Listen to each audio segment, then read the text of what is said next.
I flew Cape Town to Washington, D.C. yesterday, and quite a few interesting people on the plane. In fact, John Steenhuisen was on the flight.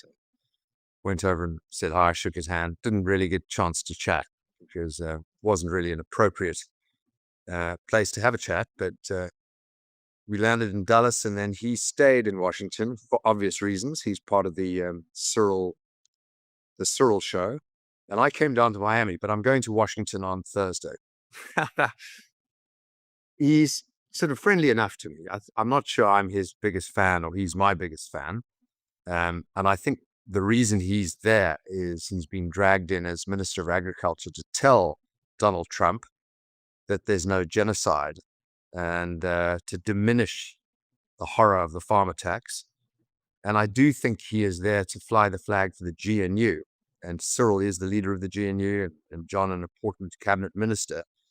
So I think they're there to try and appease Donald Trump. I think that they're ready to do a Zelensky times 10 on Cyril. Whether he does that or not, I don't know. But I know Marco Rubio is the attack dog, and he is going to come and swing. That I do know. I've heard it from the highest places that Marco Rubio is going to do the job on the ANC, on the GNU, and it isn't going to be pretty. Whether that happens publicly in front of the journalists or whether it happens behind the scenes and then gets reported, I don't know. So the actual Donald Trump, Cyril Ramaphosa on television get together after the meetings will really be dependent on what happens beforehand. But Marco Rubio is going to be very, very tough on these people. And he should be. Trump popped tariffs on everyone in the world and said, look, I'm serious. You're going to get hit with extraordinary tariffs, but I'm giving you 90 days to come and see me, and come and see my team and work on a deal. Well, I mean, it's taken South Africa, more than half that time to get its act together. We've had a failed ambassador. Our ambassador was kicked back to touch. Consul General, our military attaché, have been kicked back to South Africa. America has effectively dumped South Africa out of the G20 by not turning up and saying they're not going to actually appear in any force. And the G20 is being held in South Africa.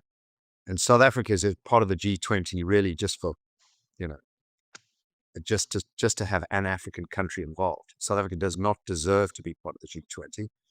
And Cyril's arrival at Washington was met with a tiny reception. And it's a message to Cyril that Donald Trump is not impressed. He knows what's going on. He's not going to be appeased. He's not going to be lied to. And I think the message is going to be made very, very clear to Cyril, John, Lamola, and the team that he's brought over.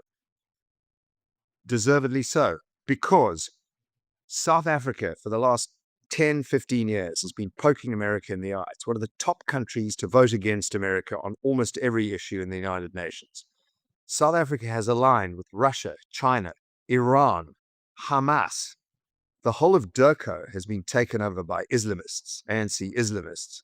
And what does South Africa expect? That all of a sudden, Cyril, the deal maker, which is complete nonsense, spineless Cyril, is going to come over and have that chat with Donald and tell him how it really is. And transformation. The ANC's had 30 years in power to transform the country. And all they've done is break and steal for themselves. And all of a sudden now that they have a GNU, they're trying to accelerate transformation. What have they done in the last 30 years? And Donald Trump and his administration know it only too well. They know the farmer tax situation. They know what's going on with DEI, BEE, expropriation without compensation, and the international position of the ANC. And Cyril is not going to be able to hide behind the GNU and say this is a democratically elected coalition of center, sensible, unaligned people. Americans know the truth. They've had enough. And in almost all these cases, it's a bipartisan issue. The Democrats are as upset with Cyril and the ANC as the Republicans.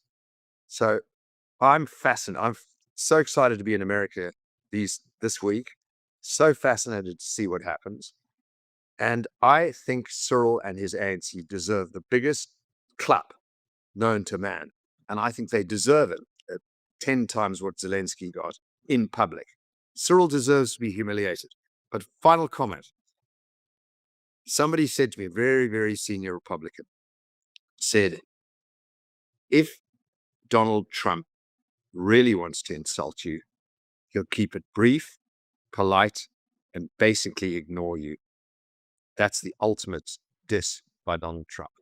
So you'll either see him clapping Cyril, which Cyril deserves, or you will see him being completely dismissive and let Marco Rubio do the job. My view is the following. America is not interested in getting rare earth minerals and more influence at Simon's Town. That's secondary and tertiary. What America wants is real change. And that's what we want in South Africa. Donald Trump's going to say, you need to repeal expropriation without compensation. There are 600 American companies invested in South Africa. If I was Donald Trump, I would say to those American companies, you may no longer obey BEE laws. I'd use the leverage of American companies, particularly the ones that are doing business with the government, and say, you, American companies, will not obey BEE laws. In fact, you'll repeal them within your companies. Secondly, the government needs to repeal EWC, BEE, and withdraw the ICJ case against Israel. Those three things are non-negotiable. If Cyril has any spine, and I doubt he has, he will make a move on those three and agree to Cyril. Fine, we're going to get rid of those three, and then let's talk about investment. The stick, then the carrot. And the carrot obviously could include rare earth minerals, Simon's Town, and big investment by America in South Africa, and a removal of tariff and trade-related issues. But if you look at it, EWC and BEE is a form of a tariff on American companies. So if Cyril has a spine, if Cyril has a brain, he needs to kiss the ring, and he needs to do it quickly, and he needs to cut loose his Communist Party buddies, his COSATU buddies, all his hard left buddies, and focus on what's left of the ANC, which is maybe half of their voting population right now. Let's say there are 40 still, putting the IRR polls aside. 20% of the electorate is probably a centrist, Judeo-Christian, pro-West ANC. And Cyril needs to pander to those and kiss the ring of Donald Trump. And he's got this week to do it. So my recommendation to the Trump administration is to bless the Western Cape, bless the Democratic Alliance, and curse the ANC, EFF, and MK. The Zondo Commission, nothing happened. Zondo Commission, there were 2,348 names mentioned, okay? All with a little line against them of what criminal activity they had pursued, allegedly pursued, but obviously we know most of that is true. Those are the people, the big ones, that should be sanctioned. They should be put on the Magnitsky list. They should have asset freezes. They should be on the SDM list. Pick the individuals in the ANC, including people like Naledi Pandor, that's resigned from her position. He's a full-on Islamist. Pick those people and nail them. Put sanctions on them. And then back the DA and back the Western Cape and back DA-run areas and have tariffs on the rest of South Africa. Bring the pain. We're not going to change things in South Africa unless Cyril and his gangsters realize that America and the West have had enough of their lies. They lie internationally, and then they institute racist, socialist policies in South Africa. That needs to end.